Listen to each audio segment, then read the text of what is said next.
My name is Savannah Blake, and I am 25 years old. What started as my 18th birthday party turned into the catalyst that would eventually make me the owner of a $10 million Manhattan penthouse, while my family lost everything they held dear.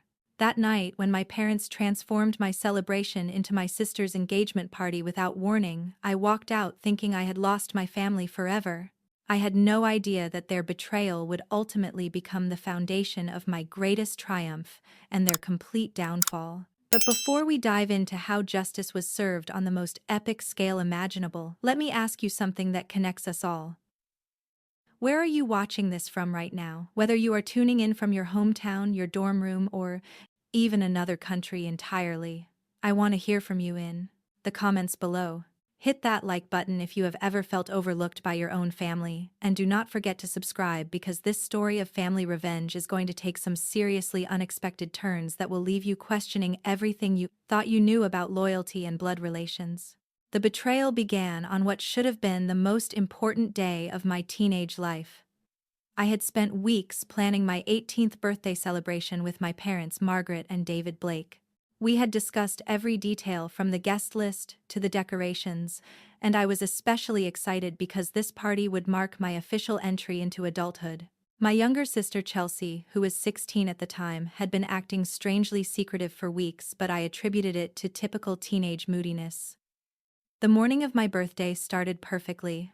My parents presented me with what they claimed was my main gift, a beautiful diamond necklace that had belonged to my grandmother. I was touched by the gesture and spent the entire day preparing for the evening celebration. Friends had been invited, my favorite foods were being prepared, and everything seemed to be falling into place exactly as we had planned. However, as guests began arriving that evening, I noticed something was terribly wrong. Instead of my friends and classmates, the attendees were primarily Chelsea's friends and several adults I did not recognize. When I questioned my mother about the guest list, she brushed off my concerns with vague explanations about mixing things up and making it more special. The decorations, which we had specifically chosen in my favorite colors of deep purple and silver, had been mysteriously replaced with pink and gold, Chelsea's preferred color scheme. The moment that shattered my world came when my father stood up to make what I assumed would be a birthday toast. Instead, he announced that we were gathered not only to celebrate my birthday but also to share some wonderful news about Chelsea. My heart began racing as I realized what was happening, but nothing could have prepared me for what came next. Chelsea stood up, beaming as a young man I barely knew got down on one knee and proposed to her right there in the middle of what was supposed to be my birthday party. The room erupted in cheers and congratulations while I stood frozen in complete shock. My parents were crying tears of joy, embracing Chelsea and her new fiancé, while I felt like I was watching my life collapse in slow motion. Not a single person acknowledged that this was supposed to be my special day. Not one guest seemed to remember that we were originally gathered to celebrate my 18th birthday. I had become invisible in my own celebration. When I finally found my voice to protest, my mother actually had the audacity to tell me that I was being selfish and that I should be happy for my sister. She explained that Chelsea's boyfriend had approached them weeks ago asking for permission to propose, and they thought my birthday party would be the perfect opportunity to combine celebrations. My father added that this would be more memorable and that I should appreciate being part of such a special moment.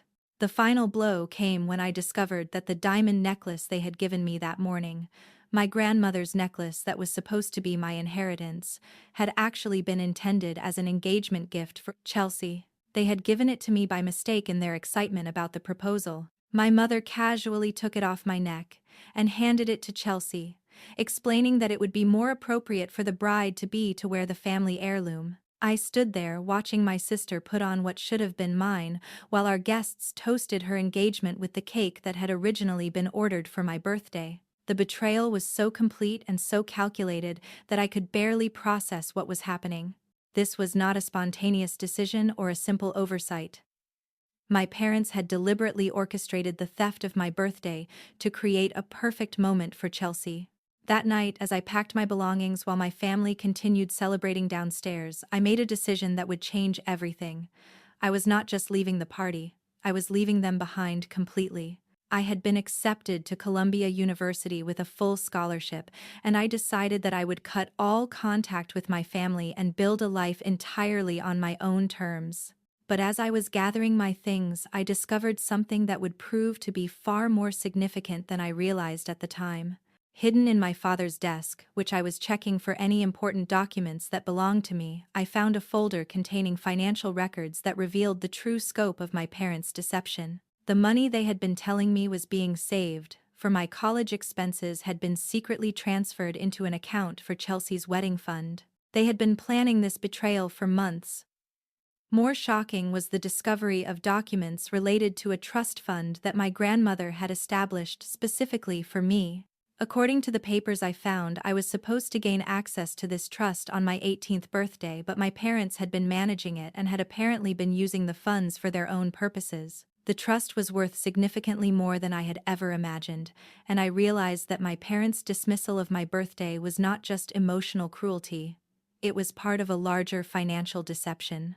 As I walked out of that house for what I thought would be the last time, carrying only a small suitcase and the devastating knowledge of how completely my family had betrayed me, I had no idea that I was actually walking toward the beginning of my revenge.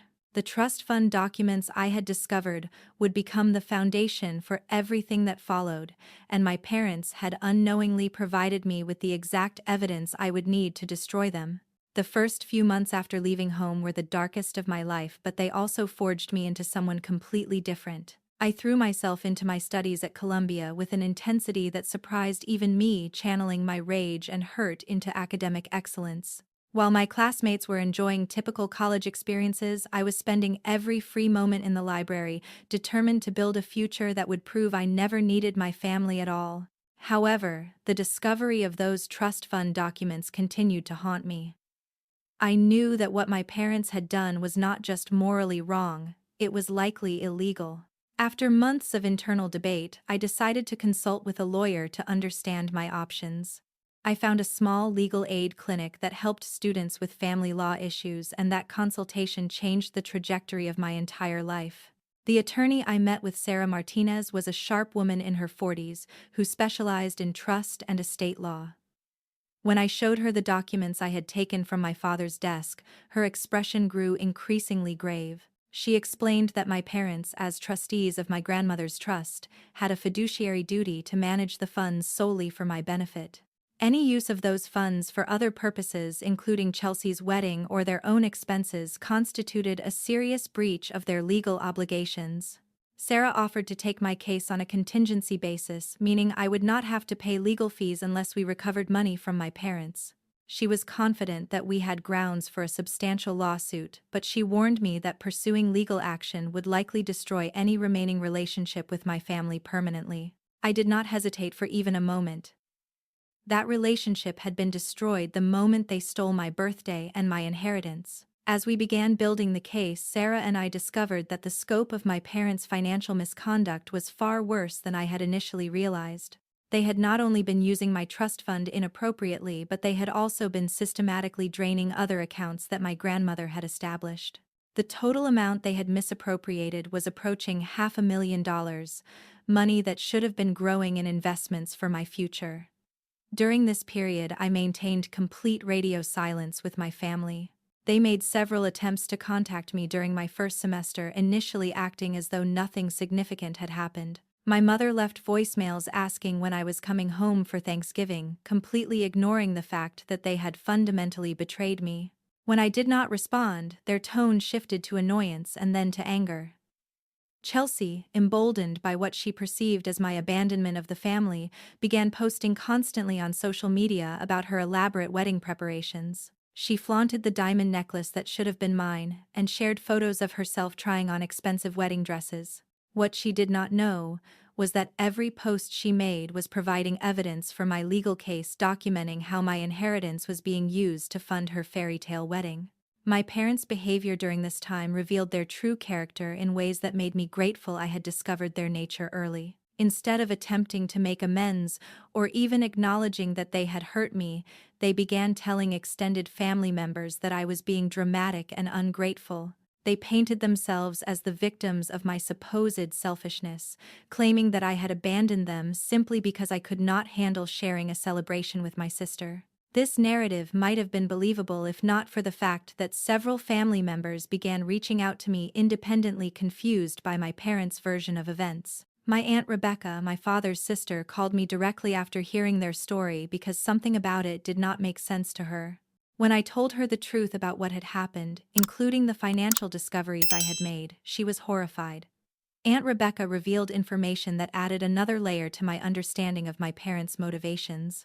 She told me that my parents had been struggling financially for years, living beyond their means to maintain an image of success in their social circle. Chelsea's engagement to someone from a wealthy family was their opportunity to secure their financial future through the connection, and they had been willing to sacrifice me completely to ensure that relationship succeeded. Armed with this new understanding, I began to see my parents' actions not as a moment of poor judgment but as part of a calculated plan to prioritize Chelsea's future over mine. They had deliberately chosen to steal from me to fund her path into a wealthy family, believing that I would be too naive or too powerless to fight back. They had underestimated me completely. As my sophomore year began, Sarah informed me that we were ready to file the lawsuit. The evidence was overwhelming, and she was confident that we would not only recover the misappropriated funds but also be awarded significant damages for their breach of fiduciary duty. The lawsuit would also trigger an investigation into their financial affairs, which could potentially uncover additional wrongdoing. I made the decision to proceed with the lawsuit during Chelsea's wedding week. While she was busy with final preparations for her dream wedding funded by my stolen inheritance, the legal papers were being prepared. The timing was not coincidental. I wanted the lawsuit to hit them at the moment when they felt most triumphant about their manipulation. The night before I gave Sarah the final authorization to file the papers, I allowed myself one moment of doubt. I thought about the family I had once believed we were, the holidays we had shared, the memories that had once seemed precious. But then I remembered, standing in that room on my 18th birthday, watching them celebrate the theft of my special day, while dismissing my pain as selfishness. That memory crystallized my resolve. This was not about revenge for the sake of cruelty. This was about justice. They had stolen from me, lied to me, and betrayed me in the most fundamental way possible. They had chosen money and social status over their own daughter, and they needed to face the consequences of that choice. As I signed the authorization papers, I felt a cold clarity settle over me.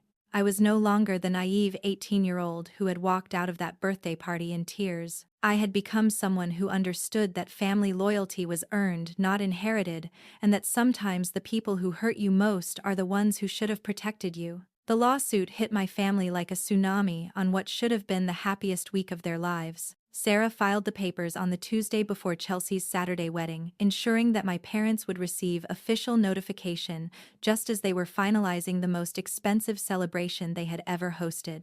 The timing was precisely calculated to create maximum disruption during their moment of anticipated triumph.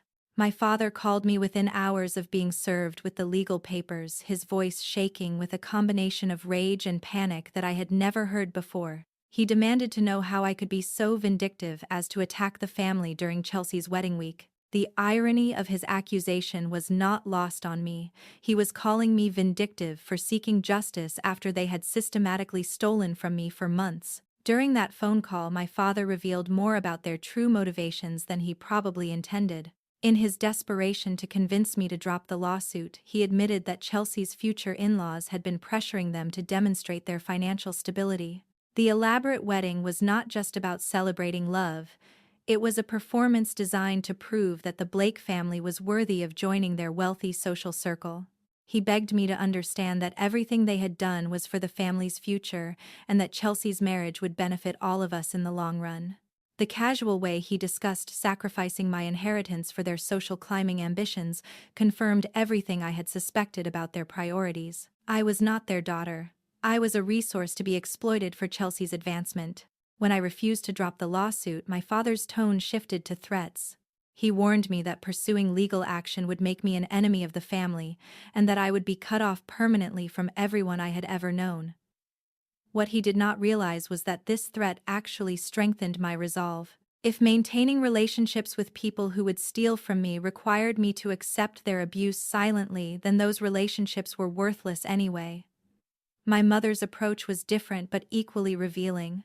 She left me a series of increasingly frantic voicemails, initially trying to guilt me by describing how much stress I was causing during Chelsea's special week. She painted vivid pictures of Chelsea crying over wedding preparations while dealing with the trauma of my legal action. The fact that she could describe my sister's stress, while completely ignoring the trauma they had inflicted on me, showed how completely they had dehumanized me in their minds. As the legal process moved forward, more family members became aware of the situation, and their reactions provided crucial insight into the family dynamics I had never fully understood. Several relatives reached out to me privately, expressing shock at my parents' behavior and offering support. My grandmother's sister, Great Aunt Eleanor, was particularly outraged when she learned how my inheritance had been misused. Aunt Eleanor revealed that my grandmother had specifically chosen to create the trust because she was worried about my parents' financial judgment. My grandmother had witnessed their tendency to overspend and live beyond their means, and she wanted to ensure that I would have financial security, regardless of their choices. Learning this made my parents' betrayal even more devastating. They had violated not just my trust but the explicit wishes of their own mother. The investigation triggered by the lawsuit began uncovering additional financial irregularities that even Sarah had not anticipated. My parents had not only misappropriated trust funds, but they had also been falsifying financial documents to cover their tracks. They had created fake investment statements to hide the fact that they had withdrawn money, and they had been lying to the trust's official oversight board for over a year. During this period, I made a strategic decision that would prove crucial to the outcome of my case. Instead of hiding from the family drama, I began documenting everything systematically. Every threatening phone call, every guilt-trip voicemail, every social media post about the wedding was carefully preserved as evidence of their continued manipulation and lack of remorse. Chelsea's behavior during this time was particularly illuminating. Rather than showing any concern about the allegations against our parents, she was furious that my drama was overshadowing her wedding week. She posted a long, self-pitying message on social media about how family members were jealous of her happiness and trying to ruin her special day. She positioned herself as the victim of my vindictive behavior, completely ignoring the fact that her entire wedding was being funded by stolen money. The wedding itself became a surreal spectacle that perfectly encapsulated everything wrong with my family's values. Despite the pending lawsuit and the stress it was causing, my parents proceeded with the elaborate celebration as if nothing had happened. They posted photos of themselves smiling and celebrating, apparently believing that maintaining the facade of family happiness would somehow make the legal reality disappear. What my parents did not anticipate was how the lawsuit would affect their relationship with Chelsea's new in-laws. The wealthy family that Chelsea was marrying into began asking uncomfortable questions about the financial allegations, concerned about associating their reputation with potential fraud. The very social climbing that had motivated my parents' betrayal was now threatened by the consequences of their actions.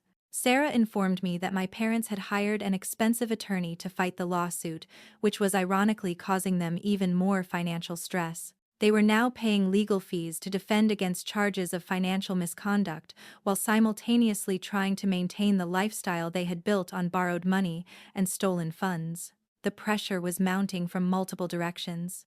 As we approached the discovery phase of the lawsuit, my parents made their first serious attempt to negotiate a settlement. Their attorney contacted Sarah with an offer to repay the misappropriated trust funds in exchange for me dropping all other claims. Sarah advised me that this offer was a sign of weakness. They were clearly worried about what additional evidence the discovery process might reveal. I rejected their settlement offer immediately. This was no longer just about recovering the money they had stolen, it was about ensuring they faced real consequences for their actions. They had counted on my naivety and powerlessness to escape accountability, and I was determined to prove them wrong. The rejection of their settlement offer marked a turning point in the family dynamics. Extended relatives who had initially tried to remain neutral began choosing sides as the scope of my parents' financial misconduct became clear. Several family members who had always been close to my parents began distancing themselves, concerned about being associated with the scandal. My cousin Marcus, who had always been like a brother to me, reached out during this time to offer his support. He had witnessed my parents' treatment of me over the years, and had always felt uncomfortable with the obvious favoritism toward Chelsea. Learning about the financial betrayal confirmed his suspicions that something fundamental was wrong with my parents' character. Marcus became an important ally during this difficult period, providing both emotional support and practical assistance. He helped me understand family dynamics that I had been too young to recognize previously, and he connected me with other relatives who were willing to support my case.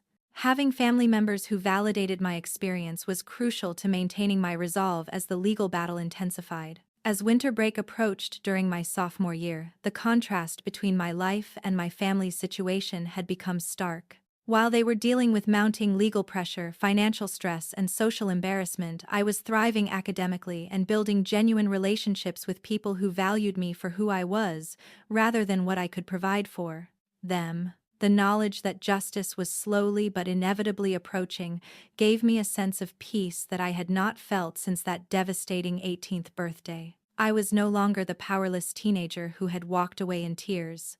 I had become someone capable of fighting back and winning. My parents had taught me that family loyalty was conditional, but they had also unknowingly taught me that I was strong enough to survive without them. This realization would prove crucial as we moved into the most intense phase of the legal battle, where the full scope of my parents' deception would finally be revealed. The discovery phase of the lawsuit revealed financial misconduct so extensive that even Sarah was shocked by the scope of my parents' deception. What had begun as a case about misappropriated trust funds had evolved into something much larger, a systematic pattern of fraud that had been going on for years before my 18th birthday. The financial records subpoenaed during discovery showed that my parents had been living a complete lie. Their impressive house, expensive cars, and lavish lifestyle were all funded by money that did not belong to them. They had been borrowing against my trust fund for over 3 years, using my inheritance as collateral for loans they had no intention of repaying. Even more damaging was the discovery that they had been falsifying documents to hide their financial crimes. They had created fake investment statements, forged signatures on trust documents, and even established shell companies to launder money they had stolen from my accounts. The level of premeditation involved in their crimes was staggering. Sarah explained that the evidence we had uncovered would likely result in criminal charges being filed against my parents by the district attorney's office. The fraud was too extensive and too well documented for prosecutors to ignore. My parents were facing the possibility of significant prison time, not just civil penalties. The timing of these revelations could not have been worse for my family's carefully constructed facade. Chelsea's new marriage was already under strain as her in-laws learned more about the financial scandal surrounding her family. The wealthy family she had married into was horrified to discover that their new relatives were potentially facing criminal charges for fraud. My parents' desperation reached new heights as they realized the full scope of the consequences they were facing. They began reaching out to extended family members, trying to rally support and portraying themselves as victims of my vendetta. However, their attempts at damage control backfired spectacularly when relatives began asking detailed questions about the financial allegations. The breaking point came when my father attempted to contact me directly, bypassing our attorneys to make what he called a final appeal to family loyalty. During this conversation, he finally revealed the truth about their motivations that confirmed my worst suspicions about their character. He admitted that they had never viewed my inheritance as truly belonging to me. In their minds, family money belonged to whoever could use it most effectively, and they had decided that Chelsea's future was more important than mine. He actually had the audacity to suggest that I should be grateful they had invested my money in securing Chelsea's marriage to a wealthy family, as it would benefit everyone in the long run. This conversation was the final piece of evidence I needed to understand that my parents were incapable of genuine remorse. They had not stolen from me because of financial desperation or poor judgment. They had done it because they fundamentally believed that my needs and my future were less valuable than Chelsea's social advancement. The criminal investigation that resulted from our civil lawsuit moved with surprising speed. The district attorney's office was eager to prosecute such a clear-cut case of financial fraud, especially one involving the exploitation of a trust fund designed to protect a minor. The evidence was overwhelming, and my parents' attempts to cover their tracks had only made their crimes more serious. As the criminal charges were filed, the impact on my family's social standing was immediate and devastating. The same wealthy social circle they had been so desperate to join now wanted nothing to do with them. Chelsea's in-laws began distancing themselves from the scandal, and several business relationships that my father had cultivated over years were terminated overnight. The local newspaper picked up the story of the trust fund fraud, publishing details about how parents had stolen their daughter's inheritance to fund an elaborate wedding. The public humiliation was exactly what my parents had been trying to avoid through all their social climbing, and now it was being broadcast for everyone in their community to see. Chelsea's reaction to the criminal charges revealed the true extent of how my parents had shaped her character. Instead of expressing any concern about the crimes her parents had committed, she was primarily angry that the scandal was affecting her new marriage. She blamed me for destroying the family, rather than acknowledging that our parents had destroyed it themselves through their criminal behavior. During this time, I received an unexpected call from my grandmother's attorney, who had been monitoring the situation as it developed. He informed me that my grandmother had actually established additional protections in her will that my parents were unaware of. If they were ever found to have mismanaged, my trust fund alternative arrangements would automatically take effect that would give me even greater financial security. This revelation meant that not only would I recover everything my parents had stolen, but I would also inherit additional assets that my grandmother had set aside specifically for situations like this. My grandmother had been far more prescient about my parents' character than I had ever realized, and her foresight was about to provide me with financial independence beyond anything I had imagined. The plea negotiations began as my parents' attorney realized that fighting the charges would be futile given the overwhelming evidence against them. The prosecutor offered a deal that would require full restitution, significant fines, and supervised probation, but would avoid prison time if my parents pled guilty to all charges. Sarah advised me that accepting the plea deal would guarantee that I would recover all the stolen money plus damages, while rejecting it would mean going to trial with the risk that my parents might receive lighter sentences. However, the decision was not just about money. It was about ensuring that my parents faced appropriate consequences for their crimes. I chose to accept the plea deal, but only after adding conditions that would ensure my parents truly understood the gravity of what they had done. They would be required to publicly acknowledge their crimes, make full restitution, including interest and penalties, and submit to ongoing financial monitoring to ensure they could never commit similar crimes again. The day my parents appeared in court to enter their guilty pleas was the first time I had seen them since that devastating 18th birthday party. They looked older, defeated, and completely stripped of the arrogant confidence they had displayed when they thought they could manipulate me with impunity. As the judge read the charges and my parents formally admitted their guilt, I felt a complex mixture of vindication and sadness. This was not the outcome I had ever wanted, but it was the justice that their actions had made inevitable. They had chosen to prioritize money and social status over their own daughter, and now they were facing the consequences of that choice. The formal restitution order required my parents to liquidate most of their assets to repay what they had stolen. The house I had grown up in, the expensive cars, the jewelry, everything they had purchased with my money would be sold to make me whole. They would be left with almost nothing, starting over in their 50s with criminal records and destroyed reputations. The aftermath of my parents' guilty plea created a domino effect that dismantled their entire carefully constructed life within a matter of weeks. The court-ordered asset liquidation began immediately, and watching my childhood home go up for sale was surreal. The house that had once seemed like a symbol of our family's success was revealed to be nothing more than a monument to their financial crimes. Chelsea's marriage crumbled almost as quickly as the legal proceedings had concluded. Her wealthy in-laws, horrified by the public scandal and criminal convictions, pressured their son to seek an annulment.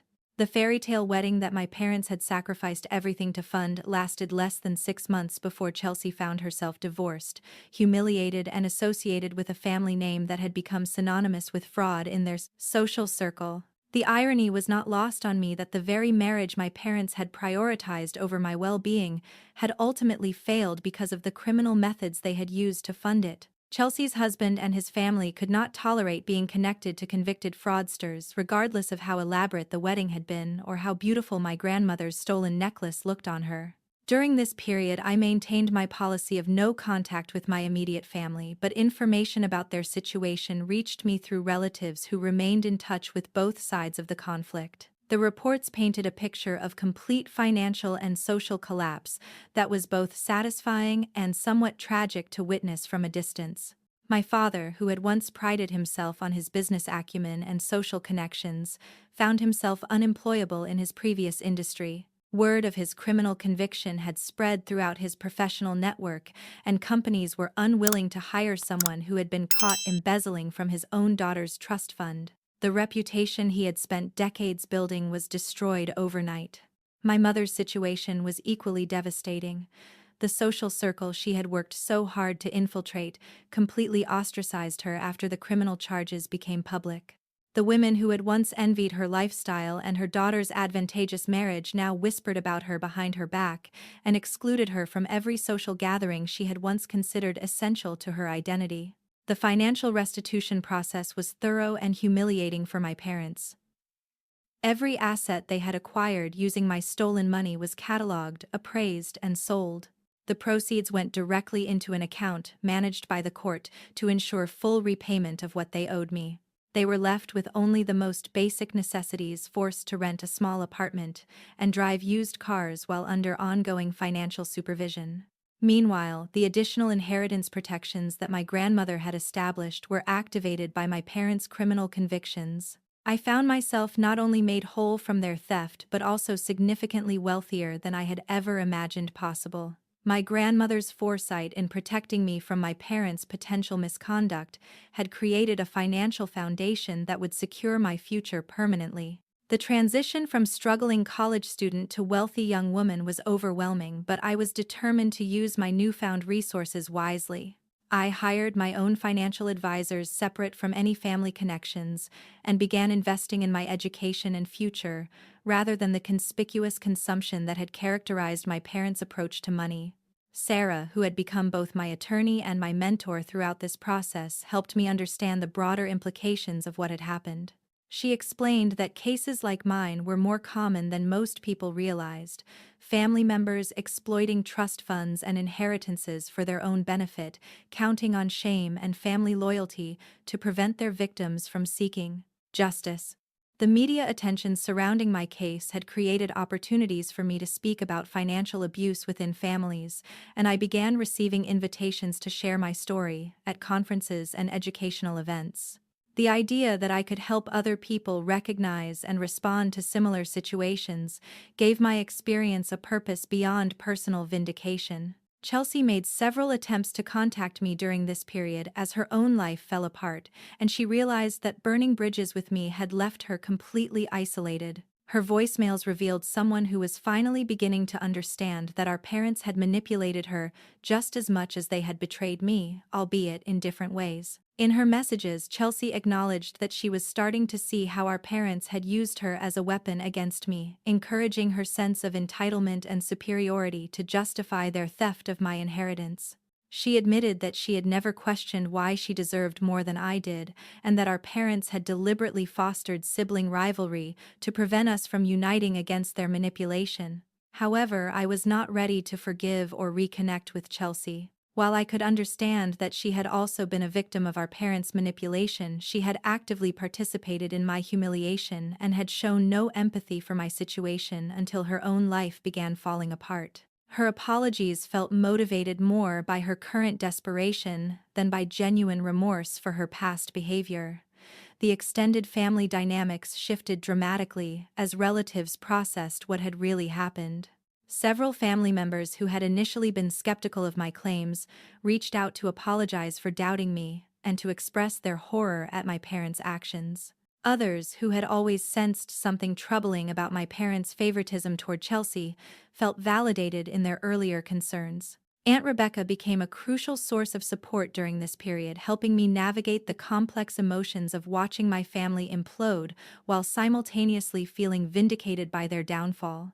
She helped me understand that feeling satisfaction about my parents, facing consequences, did not make me vindictive. It made me human. The psychological impact of achieving complete vindication was more complex than I had anticipated. While I felt satisfied that justice had been served, I also grieved for the family I had once believed we could have been. The parents who had raised me and the sister I had grown up with were revealed to be fundamentally different people than I had thought, and accepting that reality was painful despite being necessary. As my junior year of college began, I was in the unprecedented position of being financially secure beyond my wildest dreams, while also being completely estranged from my biological family. The contrast between my material success and my personal isolation created a strange form of emptiness that money alone could not fill. However, I was beginning to realize that family was not just about blood relations, it was about people who genuinely cared about your well-being and who would never sacrifice you for their own benefit. The relatives who had supported me during the legal battle, the friends who had stood by me during the most difficult period of my life, and even my attorney Sarah had shown me more authentic family loyalty than my parents ever had. 2 years after my parents entered their guilty pleas, I found myself standing in the living room of my newly purchased Manhattan penthouse, looking out at a view that represented everything I had built from the ashes of their betrayal. The $10 million apartment was not just a symbol of my financial success. It was proof that I had not only survived their attempt to destroy my future but had thrived beyond anything they could have imagined. The penthouse purchase had been reported in the local real estate section of the same newspaper that had covered my parents' criminal trial. The article mentioned that the buyer was a young entrepreneur who had overcome family financial fraud to build her own investment portfolio. I knew my parents would see it, and I wanted them to understand exactly how completely their plan had backfired. My business ventures had grown far beyond what I had initially imagined possible.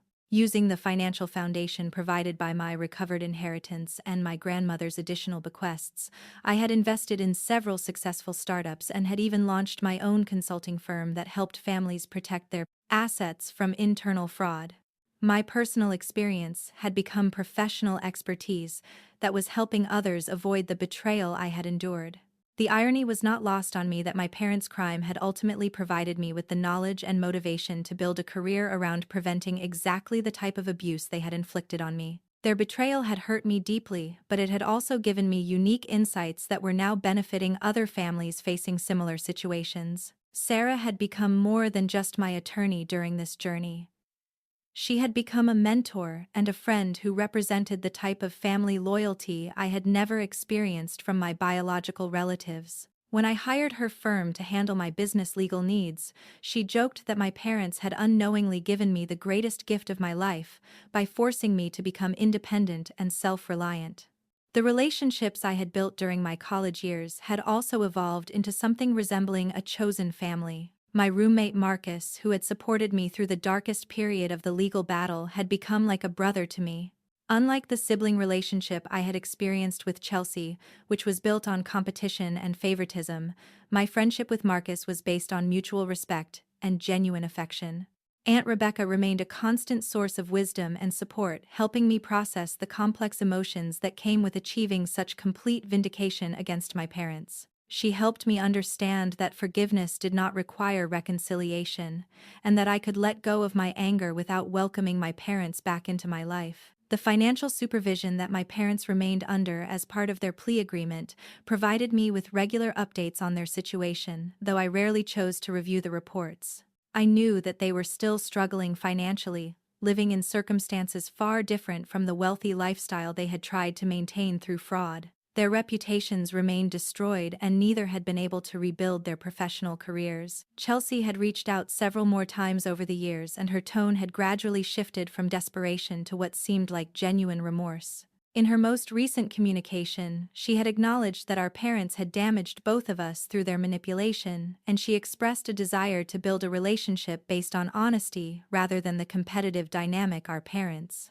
had encouraged. While I was not ready to fully trust Chelsea again, I had begun to feel some sympathy for her situation. She had been as much a tool in our parents' scheme as she had been a beneficiary, and her punishment, losing her marriage, her social standing, and her financial security, had been severe. However, any potential reconciliation would require years of demonstrated change in her character, not just words of apology. The most unexpected development in my family situation came through a letter I received from my father on the second anniversary of his conviction. The letter was different from his previous communications. Instead of self-pity or attempts at manipulation, it contained what appeared to be genuine acknowledgement of the damage he and my mother had inflicted. In the letter, my father admitted that they had convinced themselves that stealing my inheritance was justified because they believed Chelsea's marriage would benefit the entire family. He acknowledged that this reasoning was fundamentally selfish, and that they had sacrificed me for their own social ambitions. Most importantly, he stated that he understood why I could never forgive them, and that he respected my decision to build a life without them. While this acknowledgement provided some emotional closure, it did not change my decision to maintain no contact with my parents. Their recognition of their wrongdoing was meaningful, but it could not undo the years of damage they had caused or restore the trust they had shattered. Some betrayals are too fundamental to overcome regardless of how sincere the eventual apologies might be. As I prepared for my graduation from Columbia with highest honors, I reflected on how dramatically my life had changed since that devastating 18th birthday. The naive teenager who had walked out of that stolen celebration had evolved into a successful businesswoman who understood that real strength came from building your own foundation rather than depending on family loyalty that could be withdrawn at any moment.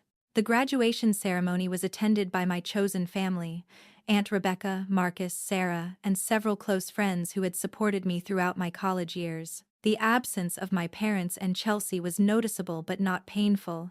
I had learned that family was not about blood relations or shared genetics. It was about people who celebrated your successes without jealousy and who stood by you during difficult times without expecting anything in return. My commencement speech, which I had been selected to deliver as valedictorian, focused on the theme of resilience and the importance of defining family on your own terms. I spoke about how betrayal could either destroy you or forge you into someone stronger, and how the people who truly loved you would never ask you to sacrifice your own well-being for their benefit. After the ceremony, as I looked around at the people who had gathered to celebrate my achievement, I realized that I had built something far more valuable than the financial empire my parents had tried to steal from me. I had created a network of relationships based on genuine care and mutual respect rather than obligation and manipulation. Standing in my penthouse that evening, surrounded by friends who had become family, I understood that my parents had ultimately given me exactly what I needed, though not in the way they had intended. Their betrayal had forced me to become independent, self-reliant, and discerning about who deserved my trust and loyalty. The 18-year-old who had been devastated by their theft had grown into someone who could not be destroyed by anyone else's selfishness or greed. My parents had taught me that family loyalty was conditional, but they had also inadvertently taught me that I was strong enough to thrive without it. Now, as I watch the city lights from my penthouse window, I want to ask you something that connects all of our family experiences. Have you ever had to choose between family loyalty and your own well-being? Have you discovered that sometimes the people who should protect you are actually the ones hurting you most? Share your thoughts in the comments below because your story might help someone else who is facing a similar choice.